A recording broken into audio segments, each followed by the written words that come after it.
Hi everyone, it's Amie. Today I'm going to be taking on the coffee book tag, which was inspired by Jackie at the Reading Wordsmith. So if that sounds really interesting to you, please stick around to find out my answers. So the first prompt says Black Coffee. Name a series that's tough to get into but has hardcore fans. And I think for me, that would be the Once Upon a Broken Heart series by Stephanie Garber. And that is a series that I've heard about ever since I discovered booktube. It is extremely popular. It has a strong following. People really really love these books, and I have to say that when I read it, I found myself very, very disappointed. I don't know whether it has to do with the time in my life that I read it, because I have a strong feeling that I would have liked it if I had read it as a teenager or in my really early 20s. So I think that could have affected my enjoyment. But I just found it to be a bit juvenile. I didn't really connect with either of the characters. I didn't really like the romance. I didn't really like the plot, which is a pity because it's one of those books that I feel like I wanted to really like, just be part of that group that just really loves it. And the books also are really, really stunning. So I really wanted physical copies, but I couldn't justify purchasing physical copies of a book that I just quite frankly didn't like.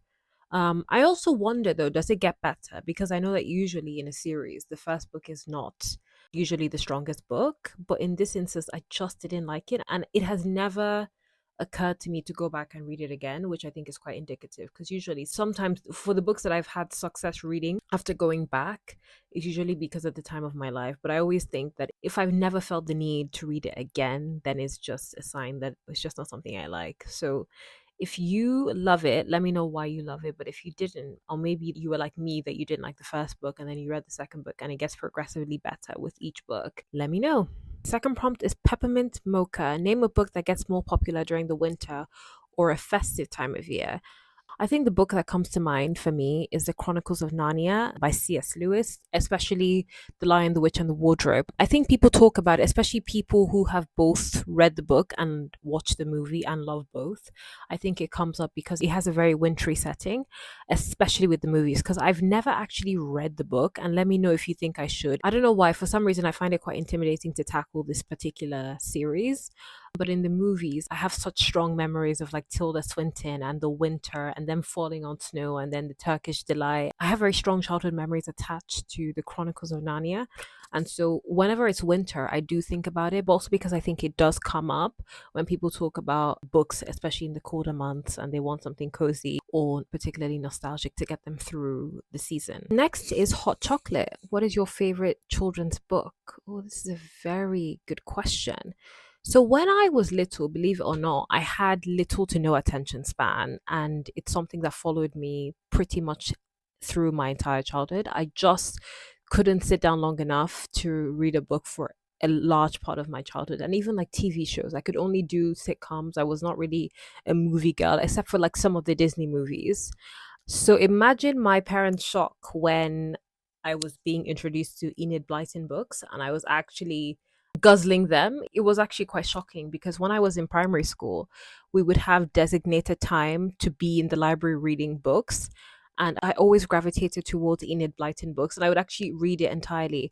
And I think the one that particularly comes to mind is the one called The Banana Robber or something like that. That I read from back to front several times. When I was growing up, the books that I read were a collection of short stories put into one book, but the title of the main book would be one of the stories in the book. And for me, that was always The Banana Robber. There was also another book, it's a Nigerian book, and it was called Bola and the Kidnappers.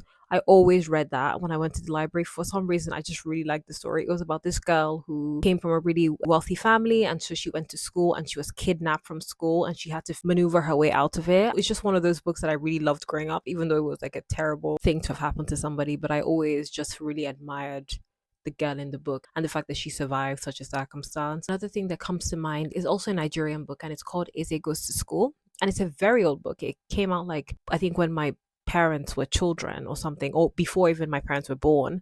And it's by Michael Crowther and Honora Nzeku. They wrote this book called Eze Goes to School. And it was a book that was recommended by school.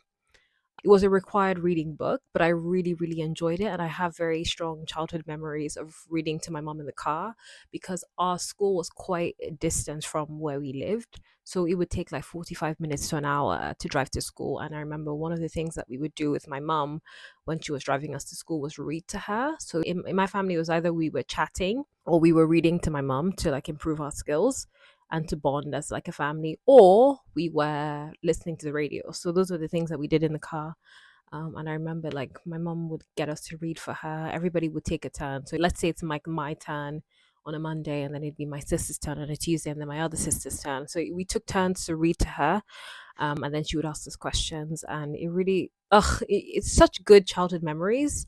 So Eze Goes to School, I think, is definitely a standout, and the fact that I'm able to even remember it is amazing. I don't know, there was something quite warm about it. If I remember correctly, it was about this boy who hadn't grown up in a particularly wealthy family, and so he moves in with extended family, and then it's his first time being in formal education because he had gone from quite like a rural village setting to like the city. And then it just shows his journey, like moving in with this family, getting used to a life in the city, eating different foods, but also like missing his family back home, but understanding why it was important for him to move over to have this education. And he took really well to school. And I can't remember the story exactly. I'll try and see if I can get like an ebook copy of it, but it's such an old book, so I don't know if there is. But I do have strong memories of this book, and it's a book that everybody who ever went to my primary school would have read, because again, it was required reading, but it was just, I have such good memories attached to that book. I absolutely loved it. So between Eze Goes to School, Enid Blyton, and also I read a lot of Jacqueline Wilson in my childhood. A standout book by Jacqueline Wilson for me is The Clean Break, and it features a family that's torn apart on Christmas Day. So we had this girl, I can't remember what her name was, but she had, so her mother had had her, and her mother got married to a man, and then she got along really well with the man. Like she saw him as her dad, and then they go on to have two other children. Why do I remember that her siblings' names were Vita and Maxie, but I don't remember her name? That's so rude, and I'm so sorry. But yeah, he breaks up with her mom and leaves them on Christmas Day, and then it's all about her navigating the breakup, and it's just actually such a painful book, but I really, really connected with it as a child. I think Jacqueline Wilson is such a fantastic author for children who are looking for, especially deeper storylines. She does tackle trauma a lot in her writing.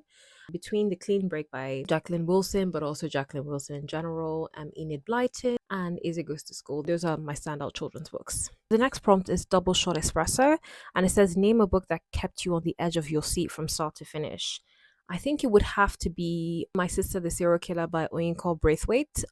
Honestly, that book, it's the first time I ever read like a mystery book. It's about this girl whose sister is a serial killer, and she knows because her sister has a, what would you even call it, like a spree of killing her boyfriends. And so it navigates her trying to gather up the courage to basically out her sister, because she's the older sister in the equation and her sister is the younger one. And there is very interesting dynamics, I think, and I could relate to a lot of it because it was obviously in a Nigerian setting.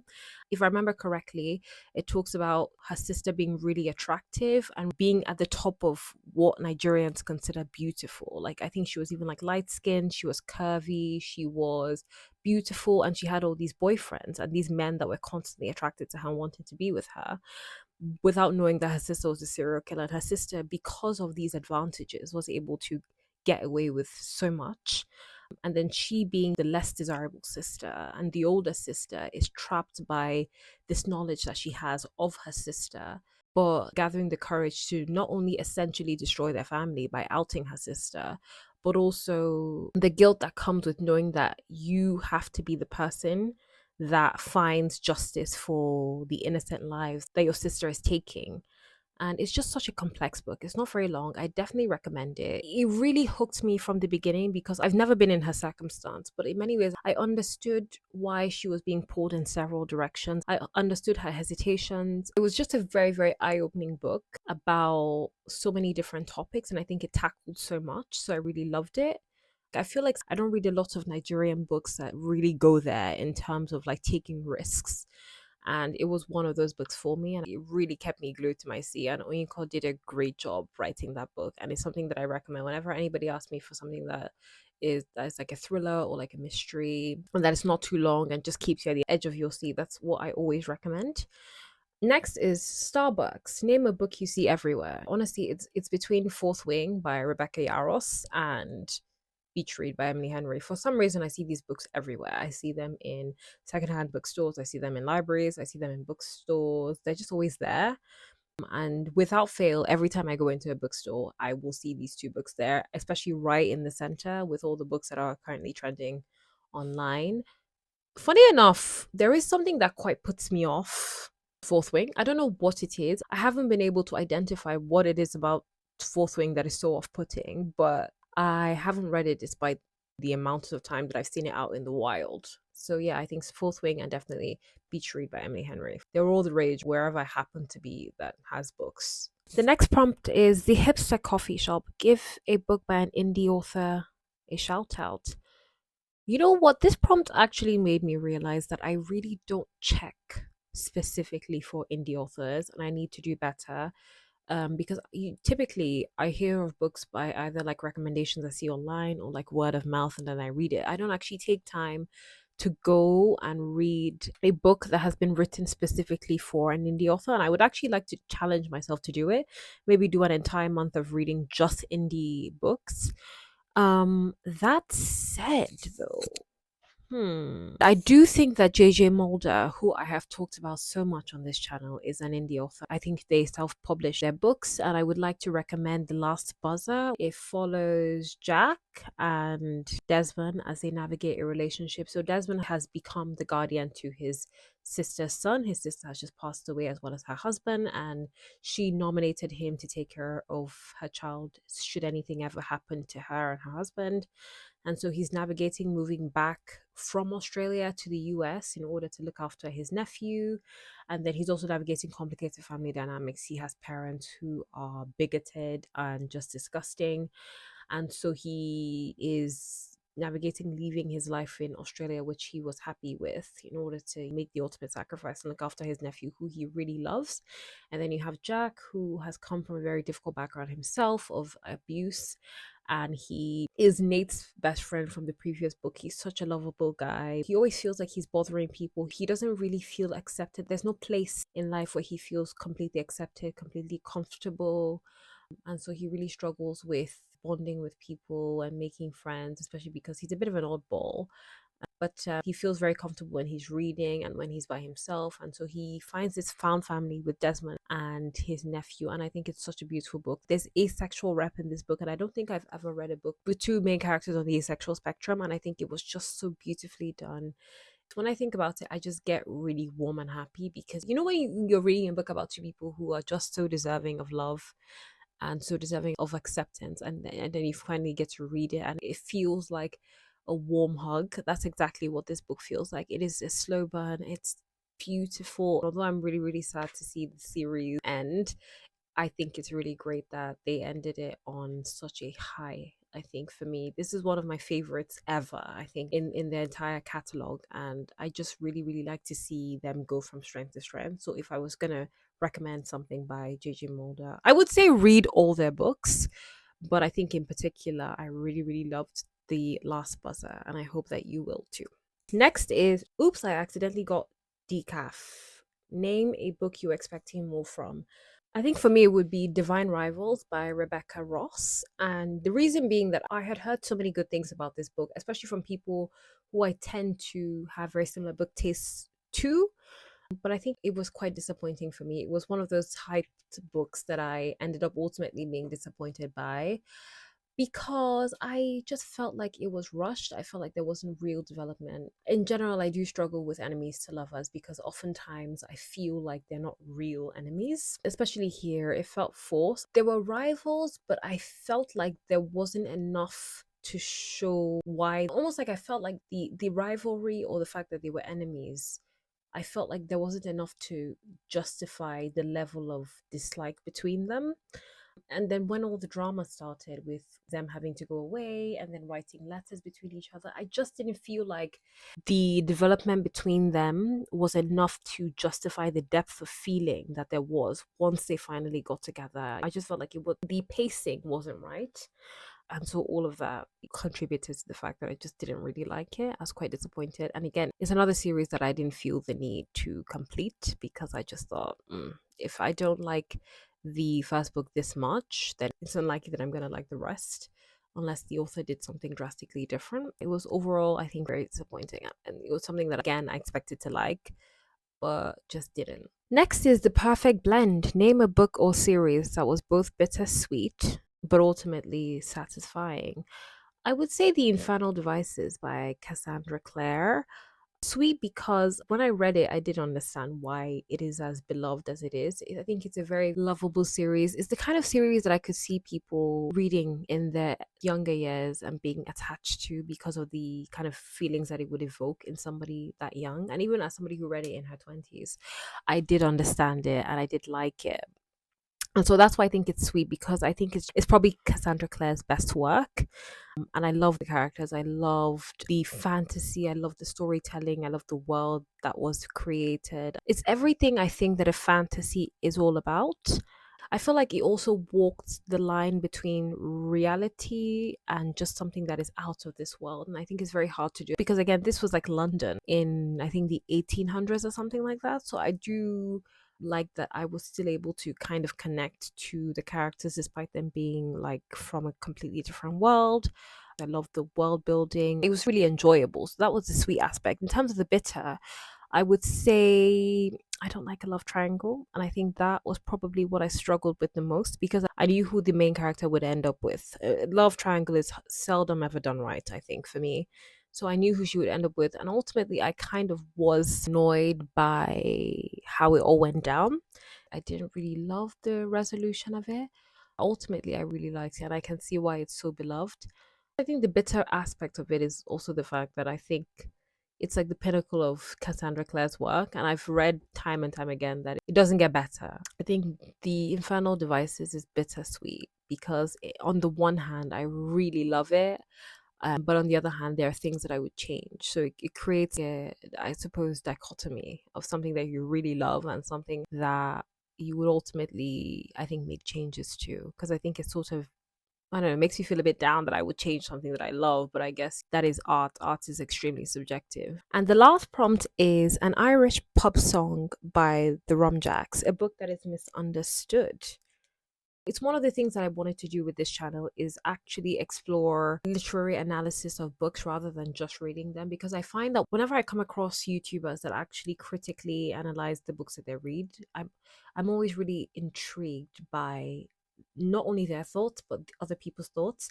And I think one of the books that I have discovered that is misunderstood is The Great Gatsby. And I think it's because The Great Gatsby is usually seen as like a romantic tragedy because you have like the relationship between Daisy and Gatsby's best friend. And I think that's usually the primary focus. But I think it's really a critique about the American dream. I'm not American, but I do understand the dream that Americans have where, like, if you work hard, you will be able to achieve a perfect life, a life where you're able to get married, have children, be able to provide for your family, have that white picket fence lifestyle. And I think what the book really shows you, if you're willing to look at the other side of it, is the corrupting influence of wealth. I think it focuses really well on the fact that because we push this narrative out there that if you work hard enough, you can succeed. If you get too lost within the dream, it can end up falling short because sometimes when we are chasing certain dreams, we neglect other parts of our lives that need as much nurturing, whether that is family relationships, friends, hobbies. And I think also it talks about the emptiness of social status because obviously, as Gatsby climbs the social ladder, you see his life begin to get emptier and emptier. And even with the movie at the end where he passes away, and you have a house that was filled every weekend with people like partying and having a good time and drinking and dancing, and then he passes away and only one person shows up, and it just shows you how people are willing to be around you when you have all this to give them, But then at the end of it, when it comes time for them to show up for you, when you are lacking or when you are down, it shows you who's truly in your corner based on who shows up for you. And I think it also shows the fact that just achieving this narrow set of ideals doesn't always lead to happiness, and that life is truly a gamble. At the end of the day, there's no set formula as to what begets a fulfilling life. I think he also talks about obsession and fixation and the dangers of that. Essentially, I think being short sighted on this one thing, having a tunnel vision about one thing, because while I think it's great to be focused and be goal oriented, there are downsides to being so tunnel vision and so hyper focused on whether it's a goal or a person that you lose sight of everything else that is around you. I think it's a very melancholic story. I read it after I watched the movie. So I had watched the movie, the one that was directed by Baz Luhrmann. He is a cinematic guy. I don't know if there's anybody who does cinema like he does. And as somebody who I've talked about struggles with attention, it was something that was able to grasp me very quickly because of the colors and everything that was happening and the clothing and the style and everything about it. And then I remember going from experiencing very high to the lows as the movie gradually ended, and then which kind of piqued my interest about what the book would be like. And it has very similar themes. But also, I think another contributing factor as to why it could be misunderstood is because I've had several like booktubers say that it was required reading in high school. And I think my lights just died. I've had certain booktubers say that it was required reading in high school. When I was in high school, I don't think I would have had the depth to really understand a book like that. I think it's the kind of book where you have an understanding of it as you grow older. Although I'm not saying that people in high school can't understand it. I think life has a way of sometimes you grow up faster than your peers if you are faced with certain challenges and circumstances. But I think that if it's a book that you read in school, I definitely think it's worth revisiting as an adult because I think your perspective changes. And I think you get to see the characters in an entirely new light, coupled with more life experience. As you can tell, my light died and I'm kind of digging this no light situation. Oh my god, I'm loving it. Anyways, thank you so much for sticking with me in this video. If you loved it, please give me a like. I would love to see your comments. If you're not comfortable commenting, if you're just like a silent viewer, I would love if you left me an emoji as well. Let me know about your opinions about certain books. I would also love to know what you thought about these books, if you have alternate book choices for each of these prompts. And I love doing tags as well because I find people's choices on things very interesting. Thank you, and I'll see you when I see you. Bye.